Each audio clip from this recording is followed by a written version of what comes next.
Hello everyone, SKD podcast hits आप देख रहे हैं। मैं हूं आपके साथ शालिनी कपूर तिवारी।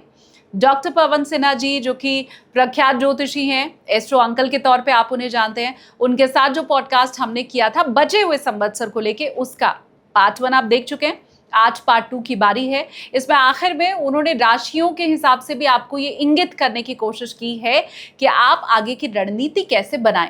लेकिन चैनल आपने सब्सक्राइब नहीं किया है तो फटाफट से पहले वो कर लीजिए, क्योंकि हमारे बड़े पॉडकास्ट को यहाँ कुछ छोटे पार्ट्स में आप लोगों के सामने हम लेकर आते हैं, ताकि कम समय में पूरी इंफॉर्मेशन आप तक पहुंचाई जा सके। चैनल कीजिए सब्सक्राइब और एंजॉय कीजिए पवन सिन्हा जी के साथ हुए पॉडकास्ट का पार्ट 2। हमने भारत और पाकिस्तान के युद्ध की बात की, लेकिन जब भी युद्ध की बात करो तो ये लगता है कि क्या अमेरिका ने अब जो युद्ध किया है वो क्या अंतिम है? नहीं। हमने देखा वेनेजुएला के, आप तो ऐसे उठा के आप लेके गए वहाँ के प्रेसिडेंट को, जिसके बारे में किसी ने कल्पना ही नहीं की थी। बीते 10 साल में अगर विश्व में जो युद्ध हुए हैं उसमें अमेरिका का हाथ देखा जाए तो कोई ऐसा युद्ध नहीं है जिसमें उसका हाथ नहीं रहा है। अब ईरान वॉर के बाद क्या अगला टारगेट सेट कर चुका है अमेरिका? बिल्कुल कर चुका है, बिल्कुल कर चुका है। और ईरान भी अमेरिका को खासी चोट देगा आगे जाके। अमेरिका को अभी इनविंसिबल स्थिति लगती होगी शायद, कि मैं तो इनविंसिबल हूँ, I can not be one, और मैं इतनी दूर बैठा हुआ हूँ, मुझे अपने फ्लीट्स भेजने, तो अल्टीमेटली नुकसान मेरे फ्लीट्स का होगा, मेरा नहीं होगा। उसकी जियोपॉलिटिकल जो पोजीशन है पैसिफिक ओशन में, वो है भी कुछ इस तरीके की। लेकिन जब नुकसान होना होता है तो फिर वो भयंकर होता है, और किसी भी रूप में होता है। तो अमेरिका का विरोध वर्ल्ड में शुरू होना हो जाएगा।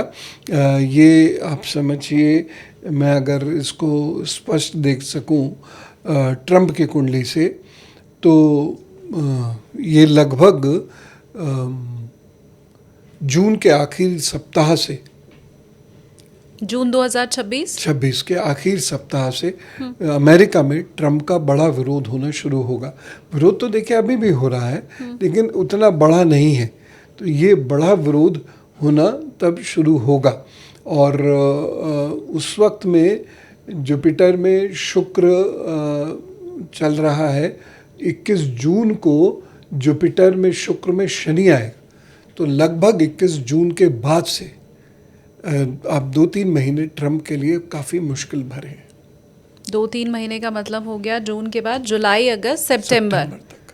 उसके बाद ठीक हो जाएगा? नहीं, ठीक हाँ। तब भी नहीं होगा, क्योंकि एक बार जब जले का दाग पड़ जाता है तो मलहम कितना भी लगा लिए, निशानी तो छोड़ ही जाता है। तो जब इतना बड़ा लीडर कोई कदम उठा लेता है, तो चाहे कितने ही पीछे हट जाए, कितनी ही संधियाँ हो जाए, कितनी, वो दिल पे दाग छोड़ जाता है।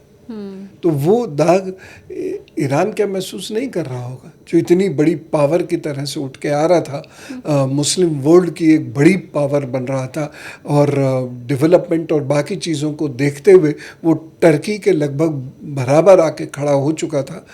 तो एकदम से उसका जो राष्ट्राध्यक्ष है वो मारा गया, लोग मारे गए, अचानक वॉर छिड़ी। ये तो कहीं ना कहीं उसके दिमाग में तो होगा। हमास तो कहीं ना कहीं जिक्र वो भी करता है, और हमास ने जब बॉम्बिंग की थी इजराइल के ऊपर और बहुत सारे इजरायलीज मार दिए थे, तो ईरान में मिठाइयाँ बट गई थी। ठीक बात। तो कहीं ना कहीं उसके दिमाग में कुछ और चल ज़रूर रहा होगा, पनप ज़रूर रहा होगा। हर देश बदला लेता है, तरीक़े अलग हो जाते हैं। तो ईरान भी अपने तरीक़े से कुछ ना कुछ तो सोचेगा। हमें लादेन को भूलना नहीं चाहिए कि 89 के आसपास जब अमेरिका से उसके संबंध बिगड़ने शुरू हुए, 92 के बाद उसने बदला लेने की ठान ली, और कितना बड़ा डैमेज किया। अमेरिका को पुनः खड़ा होने में वर्षों लग गए। ठीक बात। तो हमें ये भूलना नहीं चाहिए कि ये युद्ध किसी और रूप में, लो कॉस्ट वॉर के रूप में, आतंकवाद के रूप में ये फैल जाएगा। तो ज़रूरी नहीं कि युद्ध वही युद्ध होता है आजकल जो बड़े लेवल पर, जिसमें आर्टिलरी चल रही है, जिसमें एयरफोर्स चल रही है। नहीं, आजकल एक पिस्टल से भी युद्ध हो सकता है, स्मॉल वेपन से भी युद्ध हो सकता है, और एनिमी सॉइल पे जाके वो स्मॉल वेपन एक युद्ध की शेप ले सकता है। ठीक बात। और मैं भी हमेशा अमेरिका के लिए कहती हूँ कि जिस आतंक को ख़त्म करने की वो बात करता है, उसी आतंक को पनपने देने में भी उसी का हाथ है। आप अफ़गानिस्तान में भी आज तक ख़त्म नहीं कर पाए, आप इराक़ में आज तक ख़त्म नहीं कर पाए। तो एक तरह से हम कह सकते हैं कि वो चाहे आइसिस है या हमास है, इन सब का जन्मदाता या उनके हृदय में इतनी क्रूर बातें भरने में भी कहीं ना कहीं अमेरिका का हाथ है। फिर भी ट्रम्प साहब को नोबेल पुरस्कार चाहिए। अब खैर भविष्य बताएगा, लेकिन मुझे ये बताएं, ये कब तक राज चलेगा अमेरिका का? क्या हमेशा सुपर पावर अमेरिका पहले था, आगे भी क्या वही रहेगा, या कुछ और कंट्रीज, हम चाइना का सुनते हैं, हम रशिया का सुनते हैं, कभी ऐसा दिन भी मैं देख पाऊंगी अपने जीते जी जब मैं कहूँ कि नहीं अब अमेरिका नहीं, अब चाइना सुपर पावर है या रशिया सुपर पावर है? होगा?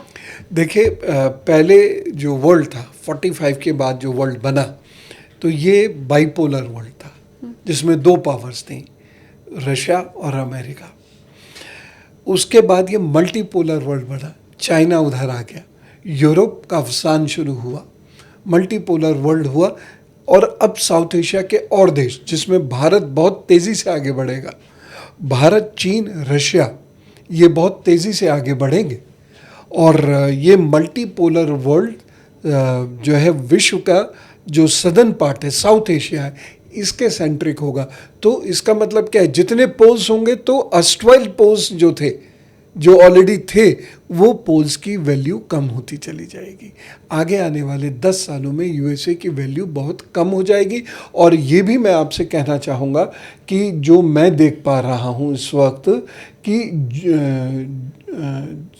अगस्त सितंबर से एक ऐसा समय शुरू हो रहा है जब अमेरिकन्स को भी पैसे की दिक्कत होनी शुरू होगी और वो सरकार को उसके लिए जिम्मेदार ठहराना शुरू कर देंगे। अगस्त 2026 मतलब ट्रम्प का जो समय है वो बुरा ही है, क्योंकि नवंबर में मिड टर्म इलेक्शन वहाँ पे है। तो जनता में अगर इतना आक्रोश रहा तो वो ट्रम्प साहब के लिए मैं मान के चल रही हूँ कि बुरा ही रहने वाला है। और इतने बीच में ट्रम्प मजबूरी में ऐसी जगह जाना शुरू करेंगे जहाँ जिनके राष्ट्राध्यक्षों से तो मिलने का उनके पास वक्त नहीं था, वहाँ जाकर वो उनको बिजनेस पार्टनरशिप के लिए बुलाना शुरू करेंगे। आप देखिएगा, ये अगले 6 महीने की कहानी है। अच्छा, क्या बात है। हालांकि ट्रम्प साहब के लिए एक चीज़ मैं ज़रूर कहूँगी गुरुजी, जो बचपन से हर बच्चे ने सुनी हुई है, बुरे काम का बुरा नतीजा। तो मैं देखना चाहती हूँ कि आगे ट्रम्प साहब का क्या होता है, उनका हश्र क्या होता है। लेकिन चाइना और रशिया, इन दोनों की कुंडली में किसकी ज़्यादा भारी है? हाँ, रशिया की कुंडली अच्छी है इस वक्त। पुतिन की सदारत चलते, उनके नेतृत्व की वजह से रूबल डॉलर को compete कर देगा। और उधर चाइना का जो पोटेंशियल है हमें दिखाई नहीं दे रहा। हम बहुत सारी चीज़ों को अफवाह में ले रहे हैं, लेकिन कुंडली अफवाह पे नहीं चलती। तो हम चाइना के युआन में भी जो अपलिफ्टमेंट देख रहे हैं या उछाल देख रहे हैं, आगे आने वाले समय में डॉलर के मुकाबले, मैं ये नहीं कह रहा कि ज़्यादा हो जाएगा, लेकिन डॉलर के मुकाबले रूबल और युआन खड़े मिलेंगे। और ये बहुत लंबी कहानी नहीं है, 5 साल के भीतर की कहानी है, अधिकतम। नहीं तो आप इसको 2-2.5 साल में ही देखना शुरू कर देंगे कि वो अपना ट्रेड अपने ही करेंसी में कर रहे हैं, दूसरी दुनिया के साथ ट्रेड अपनी करेंसी में कर रहे हैं। चाइना तो एनीवेज अग्रणी है इसमें। हाँ, अभी ये गुरुजी, क्योंकि मैं तो ज्योतिष और ख़बरें दोनों मिक्स करके बता रही हूँ, अभी ये 4 महीने 5 महीने पहले की बात है जब चाइना ने अपनी करेंसी को रिजर्व घोषित किया, और वर्ल्ड में ऐसा हाल फिलहाल में किसी ने नहीं किया है। और अभी की सिचुएशन ये है कि 6% व्यापार ऑलरेडी युआन में होना शुरू हो भी चुका है। तो आप जैसा बता रहे हैं 2-2.5 साल के भीतर मुझे लगता है ये 6% से 12%, 18% कितना भी हो सकता है। तो मतलब ट्रम्प की कुंडली भी खराब है, अमेरिका में भी लोगों को आपने कहा धन की कमी शुरू हो जाएगी, तो फिर डी डॉलराइजेशन भी शुरू हो जाएगा क्या? अच्छा शब्द दिया आपने, पूरी तरह हो जाएगा। तो पूरी तरह अमेरिका जो है वो नीचे ही धंसता हुआ दिखाई दे रहा है बहुत सारी चीज़ों में। तो कहीं ऐसा ना हो कि जो अमेरिकन टाइकून्स हैं, बिजनेस टाइकून्स हैं, वो रूबल में ट्रेड करना शुरू कर दें। अच्छा, 2-2.5 साल में मैं तो यहाँ तक देख रहा हूँ। मैं विश्व का अंत नहीं देख रहा हूँ, लेकिन विश्व में बहुत बड़ा परिवर्तन देख रहा हूँ। हमारे लिए हालांकि ये अच्छा है, मतलब चाइना का पावरफुल होना उससे ज़्यादा बेहतर भारत के लिए है कि रशिया पावरफुल हो जाए। जी, इक्वेशन हमारी चाइना के साथ जैसी है, तो ये भारत के हित के लिए है, हित के लिए हम ये मान के और चलें। रशिया के साथ हम अगर क्लोज होंगे तो चाइना भी हमसे दूर ही रहेगा, वो हमको उतना परेशान नहीं करेगा।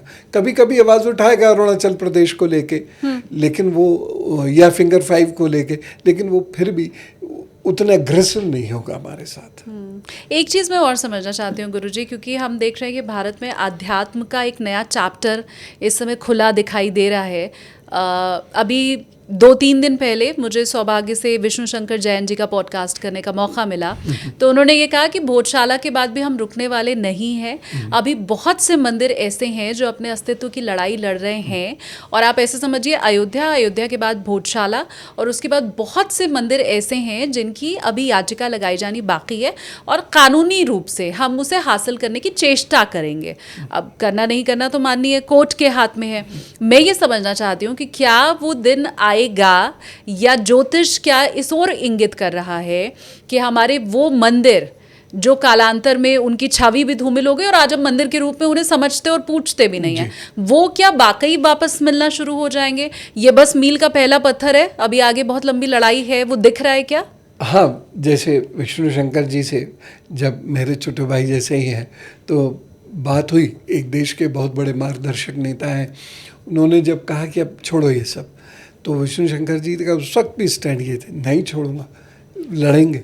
और उनके साथ साथ और भी कुछ और लोग हैं, उन्होंने कहा नहीं, हम सारे मंदिर वापस चाहिए।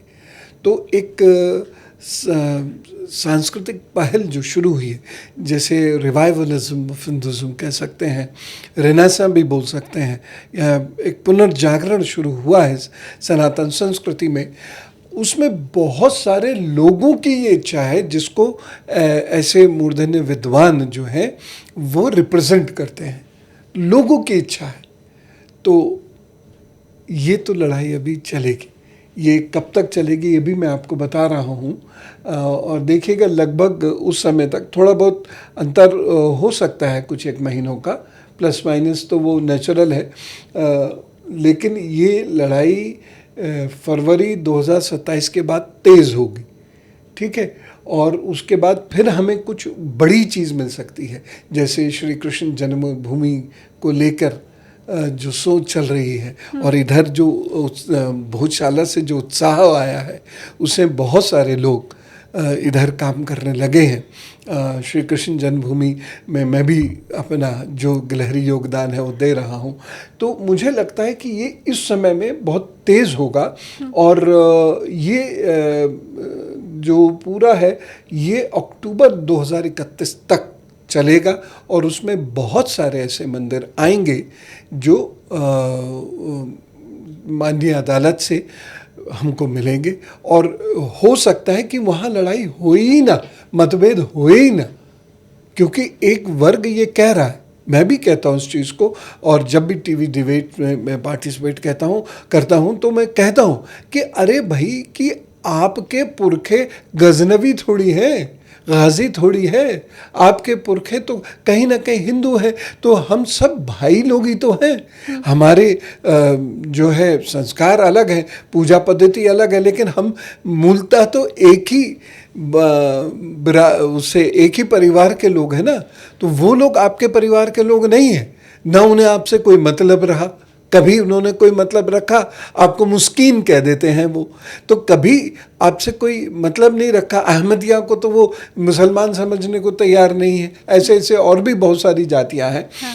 तो आप भारत के विषय में सोचो, उन्होंने जो कर दिया है आप उसे छोड़ो, आप कहो कि ये मेरे हिंदू भाई को पसंद है, ये हिंदू भाई की निकल रही है, इसके जो नीचे खुदाई हुई है इसमें ये इस हिंदू संप्रदाय की है, चलो दे दो। और राम मंदिर में ये किया होता तो देखिए आज देश की कहानी ही अलग होती। क्यों इतना लड़ना पड़ा हमें आज़ादी के बाद?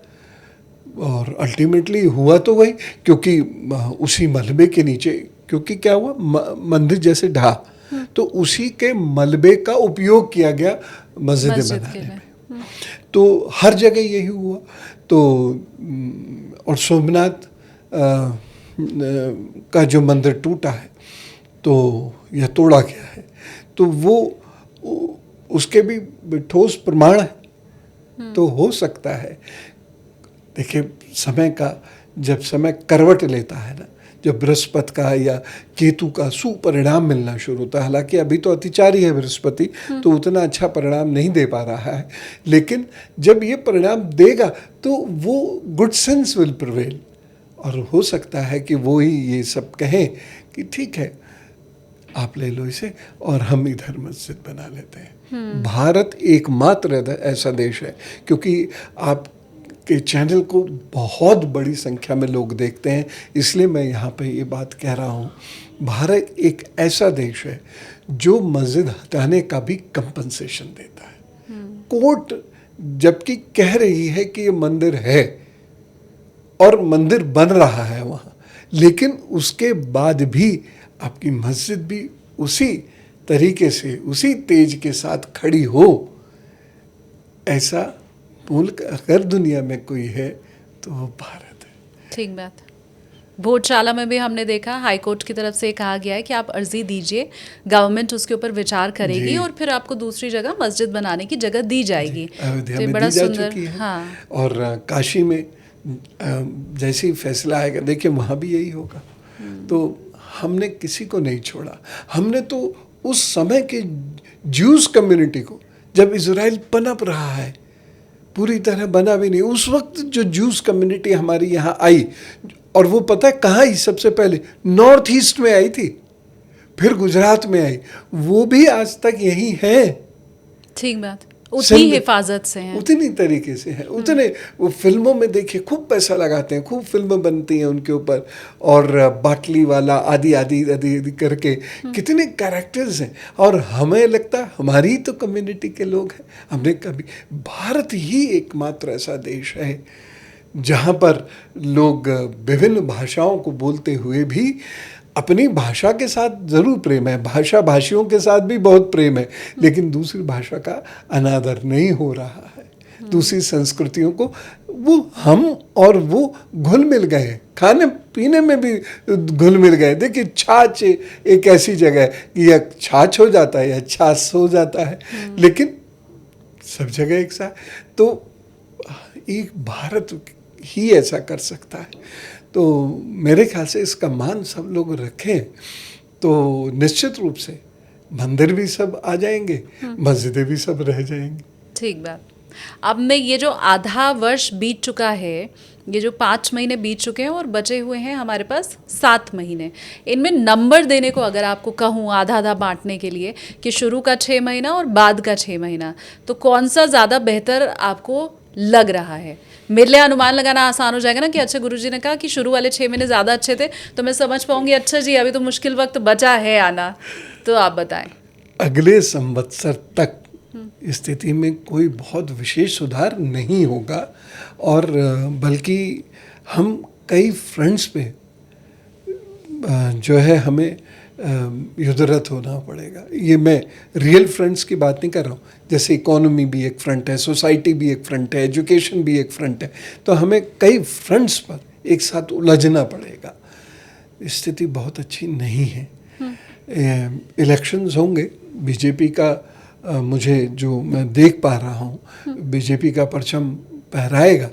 बीजेपी बाकी जगह भी जहाँ सरकार नहीं भी बना पाई है सीधे, वहाँ भी उसकी पावर और पोजीशन दिखेगी। ये सब है, लेकिन फिर भी कहीं असहमति, अशांति बहुत ज़्यादा होगी। असहमति तो हमेशा रहनी चाहिए, लेकिन जब ये बहुत बढ़ जाती है तब विप्लव पैदा करती है।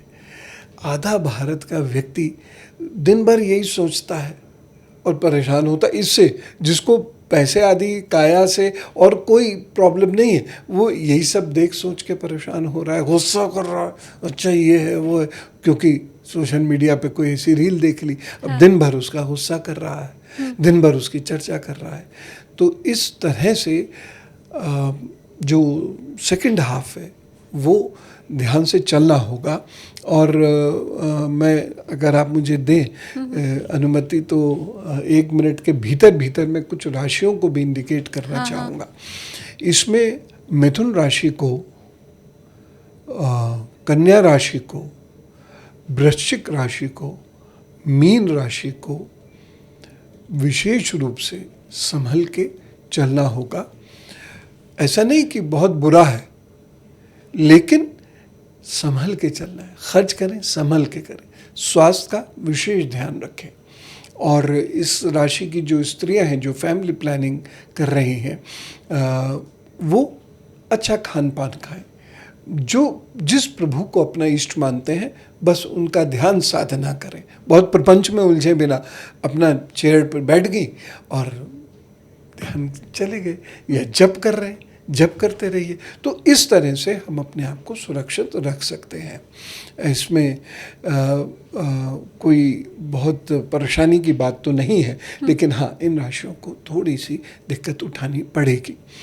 और इधर एक साथ साथ में ये भी कहना चाहूँगा तुला राशि के और धनु राशि के लोगों से भी कि ये भी घर गृहस्थी को का विकास करने में ज़्यादा ध्यान दें और अपने स्वास्थ्य का ज़्यादा ध्यान दें। अपनी नौकरी पर बहुत फोकस करें, अपने व्यापार पर बहुत फोकस करें, अपने मित्रों पर बहुत फोकस करें, अपने घर गृहस्थी पर बहुत फोकस करें, अन्यथा बात कहीं बिगड़ सकती है। तो विप्लव अभी बढ़ेंगे, क्रोध अभी लोगों में बढ़ेगा और रोड रेजेस के केसेस भी अभी बढ़ेंगे, आग के केसेस भी अभी बढ़ेंगे। और पहाड़ों के आप देखिएगा अगस्त से दिसंबर के बीच में जो पहाड़ी क्षेत्र है वहाँ पर परेशानी आई। इस परेशानी को तो कोई भी नहीं रोक सकता। तो वहाँ पर भी जैसे पहाड़ दरक गया, खिसक गया, बैठ गया, मलबा आ गया, तो इस प्रकार के केसेस भी आपको कई देखने को मिलेंगे। पानी कभी कम होगा और कभी उफान बन के बाढ़ हो जाएगा। एक जगह पर सूखा पड़ रहा है, दूसरी जगह बाढ़ आ रही है। और ऐसे क्षेत्रों में पानी बहुत बरसता हुआ मिलेगा आपको अगस्त के महीने में, जहाँ पर वो फसलें लगाई जाती हैं जो कम पानी में हो सके, वहाँ पर पानी बरस जाएगा, तो वहाँ वैसे परेशानी और कष्ट होगा। समुद्र में भी इस वक्त परेशानियों का समय शुरू होगा 21 जून से। 21 जून से लेकर 23 अक्टूबर के बीच तक का जो समय है, इस समुद्र में भी कहीं ऐसा ना हो कि धरती कांपे समुद्र के भीतर और बड़ा नुकसान हो। तो ऐसे में और हमारे साथ भगवान रहते हैं, तो बहुत सारी जो नकारात्मक प्रवृत्तियाँ कुंडली बता रही होती है उसमें से बहुत कम होती हैं, क्योंकि शायद यहाँ की ज़्यादातर जो जनता है, चाहे वो किसी धर्म की हो, वो पूजा पाठ करती है और उसका कुछ ना कुछ परिणाम निकलता है। ऋषियों की भूमि है, उनके तेज और प्रताप से बहुत सारी चीज़ें संभली रहती हैं। ये हो सकता है बहुत सारे लोग इसे ना माने कि वो तो अब है भी नहीं। अरे नहीं है तो क्या है, जिस तरीके से नाम चलता है, चित्र चलता है, उसी तरीके से ऊर्जाएं भी चलती हैं। वो सामान्य लोग नहीं हैं।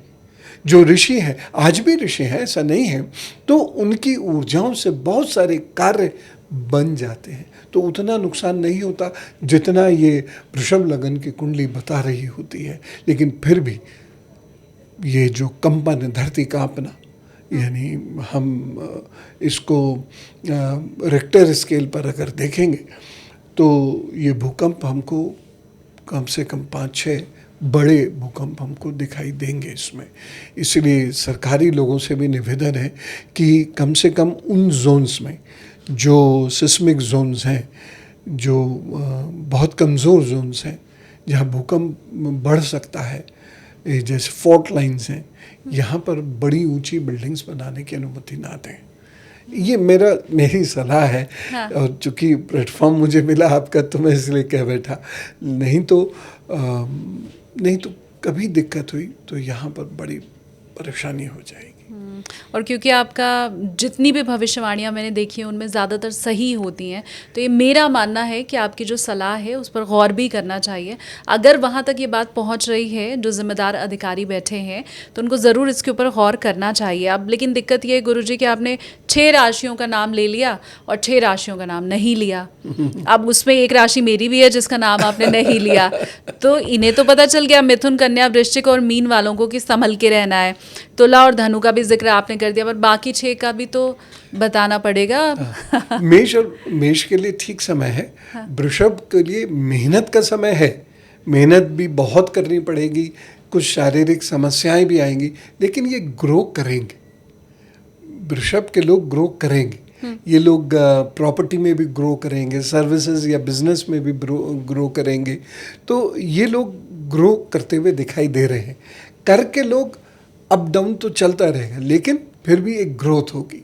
तो कर्क के लोगों को अपने गुरु को थाम लेना चाहिए, या अपने मोटिवेटर को थाम लेना चाहिए, या ऐसे कुछ प्रोग्राम्स देखने चाहिए जब मोटिवेशन मिलता हो। तो उसके बाद तो चंद्रमा देखिए क्या लाइट फेंकता है, तो वहाँ भी ठीक है। सिंह राशि के लिए थोड़ा जून तक का समय बहुत अच्छा नहीं, लेकिन उसके बाद समय ठीक हो जाएगा। उसके बाद धनु राशि का समय है, या जो शनि की राशियां हैं उसका समय है, वो ठीक रहेगा। तो यानी मकर और कुंभ के लिए समय ठीक रहेगा, चेंज लेगा, लेकिन चेंज आएगा। और धनु मीन के लिए भी एक चेंज आएगा, एक बड़ा अच्छा चेंज आएगा। उस चेंज को शुरू में जिसने समझ लिया और पकड़ लिया वो बड़ी तरक्की कर जाएगा, क्योंकि बृहस्पति उच्च में जा रहा है, लेकिन है अतिचारी, इसलिए उच्च में जाने के बावजूद ये परेशानी तो पैदा करे। अचानक मतलब सब कुछ सेटल हो गया, हाँ बस अब चेक आता ही होगा। पता लगा कि जो चेक भेजने वाला था वो साइन करने से पहले ही उसके साथ कुछ हो गया। अब जॉब हो गई, फिर होल्ड पर चली गई। तो ऐसी कुछ कुछ समस्या, लेकिन उससे परेशान नहीं होना है, वो सिर्फ डिले हुई है, डिनाई नहीं हुई है। कहीं और हो जाएगा, होगा अवश्य।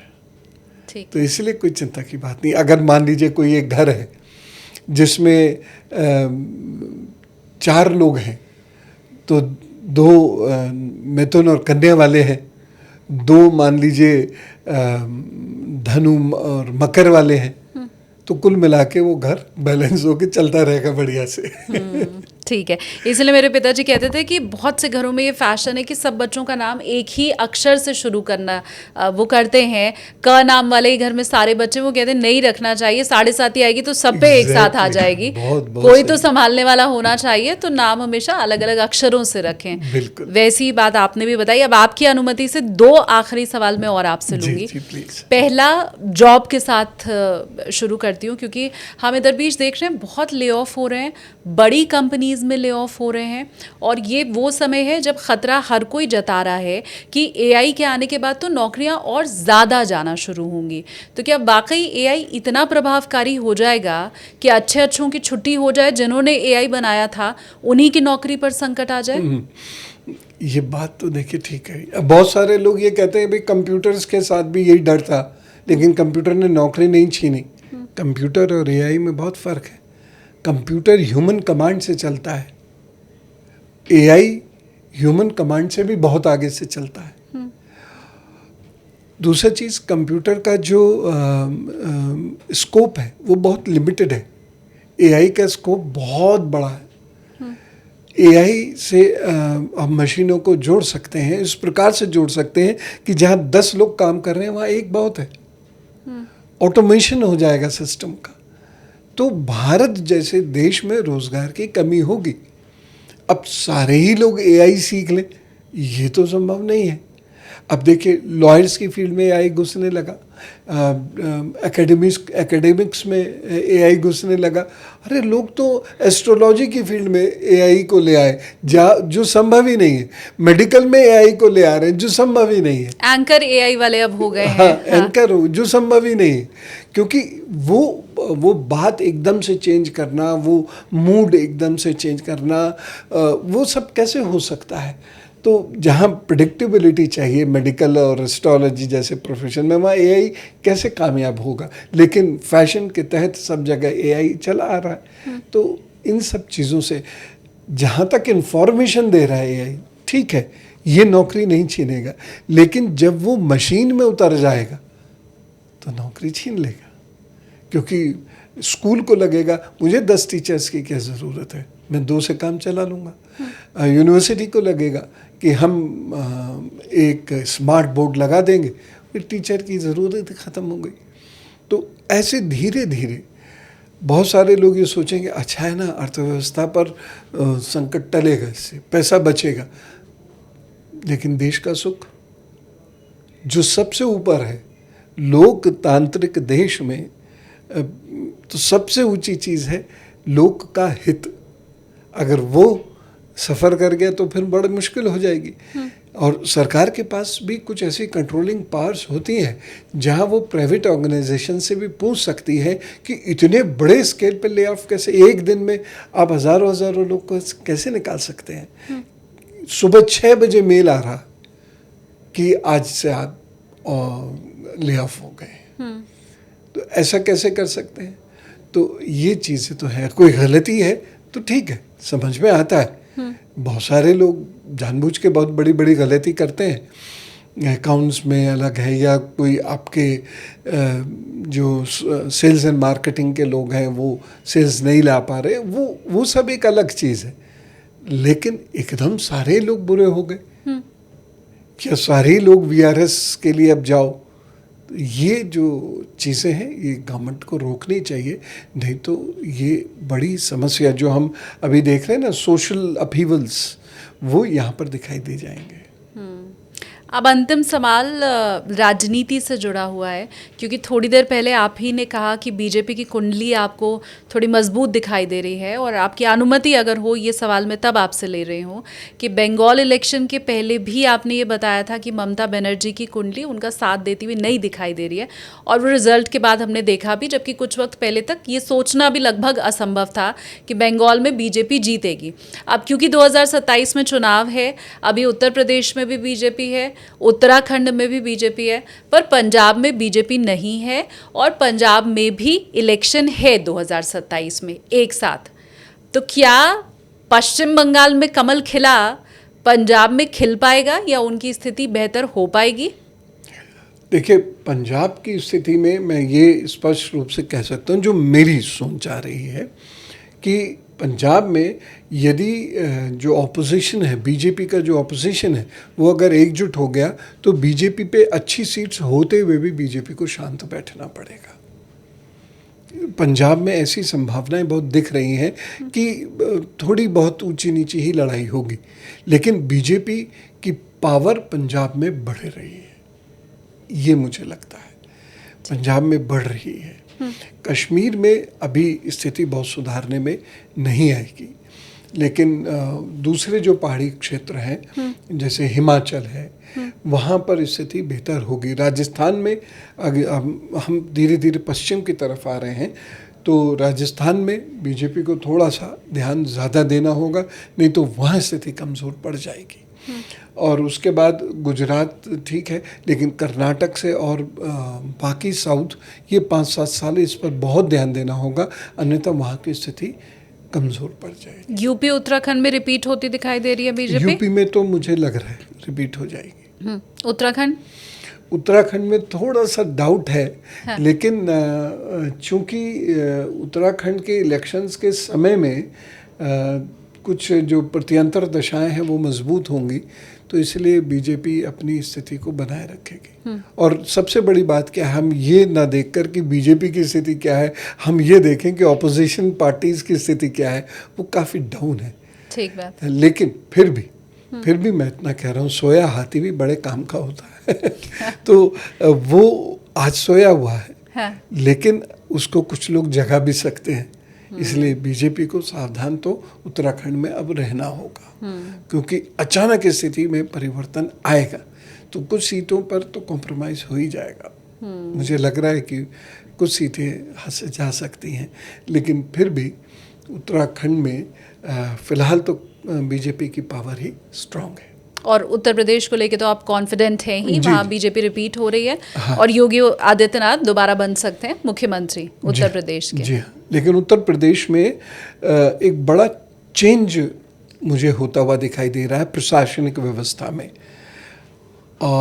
ये समय ही बताएगा क्या चेंज होगा, लेकिन मैं एक जो सामान्य पॉलिटिकल नॉलेज है उसके हिसाब से और इसको देखते हुए कह सकता हूँ कि मंगल राहु के समय में या मंगल बृहस्पति के समय में ये चेंज अगर होता है तो ये हो सकता है कि वहाँ पर 2 या 3 टेरिटरीज बने उत्तर प्रदेश के भीतर।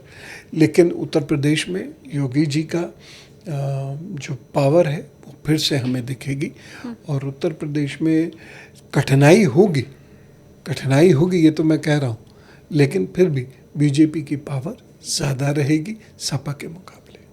ठीक है, बहुत धन्यवाद गुरुजी। मुझे लगता है न सिर्फ भारत की, विश्व की, सबकी आर्थिक कुंडली, हमारे कैसे रिश्ते रहेंगे, राजनीति, वैमनस्य, आध्यात्म, सबके ऊपर एक कंप्लीट चर्चा आपके साथ आज हुई है। मुझे लगता है ये पॉडकास्ट सेव करके रखने वाला है, क्योंकि इसमें आपको सिर्फ 26 की भविष्यवाणी नहीं मिल रही है, 27 के बारे में नहीं बताया गया है, बल्कि 30-32 तक का जिक्र है, 2045 तक का जिक्र है इसमें है। तो आप आगे भी वापस लौट के इस पॉडकास्ट में आके और कॉमेंट सेक्शन में बता सकते हैं कि गुरुजी आपने जो ये बात कही थी वो हमें 27 में भी या 32 में भी सही होती हुई दिखाई दे रही है। तो आप चाहें तो प्लेलिस्ट में सेव कर सकते हैं। कुछ पूछना है गुरुजी से, कमेंट सेक्शन में आप जरूर पूछिए।